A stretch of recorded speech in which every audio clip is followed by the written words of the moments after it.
Ano pakiramdam? Gusto mo pa rin bang iuwi ka ni Ate Reg? Yes na yes naman! O pakinggan natin kung ano masasabi ni Ate Reg sa iyong pagkanta. Bakit wala ka pa sa bahay namin? Si Mama po kasi ayaw po eh. Baka po mamaya. Kahit na anong mangyari dito sa Idol Kids, sa aming mga mata, especially sa akin, si Away isang superstar. Wow! Ang galing-galing ni Gab. Feel na feel niya yung kanta. Tsaka iba talaga yung tingin niya sa akin. I have to say. Sa'yo lang siya tumuturo, Ate Reg. Ganun siya. I love you too. Sabi niya, oh, minamahal. Ako nga. I love you too, Gab. Forever.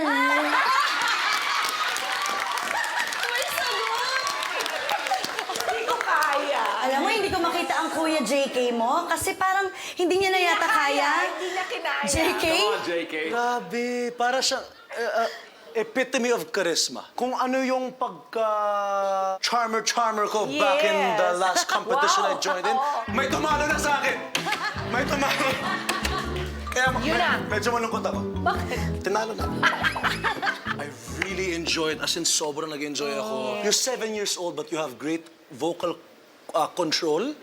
And that's amazing for your age. I thank you, Gab. Salamat. Gab, gusto kong sabihin, proud na proud ang daddy mo sa'yo. Ibang ano yun? Ibang Gab naman yun eh. Pampihira naman. Ibang ano yun? Pero here naman, dito sa Idol Kids Philippines kasama ang ating audience sa pagiging judge. So get ready para sa ating 5th judge. I-lock in nyo na ang score nyo. Now na! Pagkatapos nga ng bawat performance, bibigyan ng scores ng live audience ang Kitty Hopefuls kung saan 100 ang pinakamataas. Ang Kitty Hopeful na makakakuha ng pinakamataas na average score mula sa audience ay automatic na pasok na sa live semifinals. At nakasa na nga ang scores ni Gab. Kaya naman, Gab, eto, pwede ka na munang maupo doon kasama ng iyong mga friends. Talagang support sila kay Gab.